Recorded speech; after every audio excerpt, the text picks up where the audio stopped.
Les produits laitiers sont nos amis pour la vie, ça vous le voyez partout, vous l'entendez. J'entends encore cette petite musique dans mes oreilles. Mais ce qu'on entend aussi, c'est une remise en question des bienfaits du lait et des produits laitiers par certains médecins. Alors on va faire un vrai faux pour y voir plus clair avec vous Mélanie. Je vais vous montrer quelques captures d'écran. Première capture d'écran, elle concerne lait et cancer. Il y a des liens entre le lait et les cancers. On nous dit que dans les produits laitiers, il y a des hormones de croissance et que ça provoquerait le cancer. Vrai ou faux ? Alors, on ne peut pas dire directement que le lait provoque le cancer, ça c'est absolument faux. Par contre, il est possible que consommer en excès des produits laitiers, ça favorise le cancer de la prostate, notamment du fait de la présence d'une hormone, l'IGF-1, mais qui est naturellement présente dans le lait. À l'inverse, il est probable que consommer des produits laitiers en quantité modérée diminue le risque de cancer du côlon, et il est même possible que ça diminue le cancer du sein. Donc on ne va pas exclure les produits laitiers pour prévenir le cancer, c'est ça ce que vous nous dites. Exactement. Il y a d'autres choses qui paraissent sur Internet, on nous parle des inconvénients pour l'os, de l'ostéoporose, ça provoquerait l'ostéoporose, des arthrites inflammatoires ou encore des troubles digestifs. Qu'est-ce qui est vrai ou faux dans tout cela? Mais la seule chose qu'on peut affirmer, c'est que effectivement le lait peut être mal digéré par certaines personnes qui digèrent mal le lactose et donc ça peut entraîner des troubles digestifs chez ces personnes. Vous nous dites qu'on peut consommer des produits laitiers sans risque, mais en quantité modérée. Alors on va voir avec vous Manon, diététicienne du collège de Pums, qu'est-ce que ça veut dire quantité modérée? On veut des chiffres, des choses précises. Ça veut dire quoi? Alors, les recommandations sont de 2 laitages par jour pour un adulte, mais qu'est-ce qu'un laitage?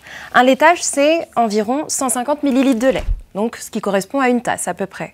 C'est également 125 g de yaourt, donc les yaourts que l'on peut trouver dans le commerce, un yaourt standard. Alors moi j'y suis là. Là, clairement, c'est 2 produits laitiers là. Tout à fait. Là, on est à 2 yaourts. C'est un peu trop. Donc ça, c'est pour le yaourt et pour le fromage. Moi, je serais bien tenté de consommer ce petit chèvre et cette part de comté là. Alors là, il va falloir se contenter donc de 30 g de fromage. C'est pas 30 grammes.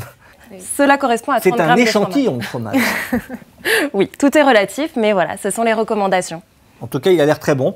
Et je le mets de côté. Je confirme. Alors, vous avez mis du beurre ici. Alors, je sais qu'il y a du lait dans le beurre, mais c'est un produit laitier. Alors justement, attention, non, le beurre n'est pas un produit laitier. Il s'agit d'une matière grasse. Il est fait à partir du lait, mais on ne peut pas le considérer comme un laitage. Donc, je le mets à côté de mon fromage à consommer en quantité modérée. Oui. Alors, on sait qu'il y a du lactose dans les produits laitiers. On a dit qu'il y a des intolérants au lactose.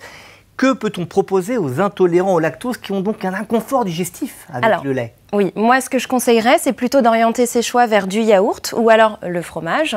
Il y a la présence d'une bactérie qui prédigère justement ce lactose. Il sera donc présent en moindre quantité. Alors, tout le monde, heureusement, n'est pas intolérant au lactose. D'ailleurs, on consomme pas mal de produits laitiers. Un Français consomme environ 62 kg de lait et de yaourt par an. Et pour ça, il nous faut 4 millions de vaches laitières. Alors, on a compris qu'il faut consommer 2 laitages par jour avec les quantités modérées qu'on a vues aujourd'hui. Mélanie, avec ces 2 laitages, qu'est-ce qu'on peut espérer pour notre santé?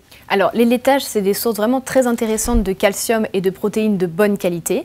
Et sur le long terme, avec une quantité modérée, on peut espérer un moindre risque de cancer du côlon, du sein ou encore de diabète. Donc, notre recommandation, c'est 2 laitages par jour. Toutefois, si vous n'aimez pas les produits laitiers ou si vous ne voulez pas en consommer, quelle qu'en soit la raison, c'est votre droit et on peut vivre sans.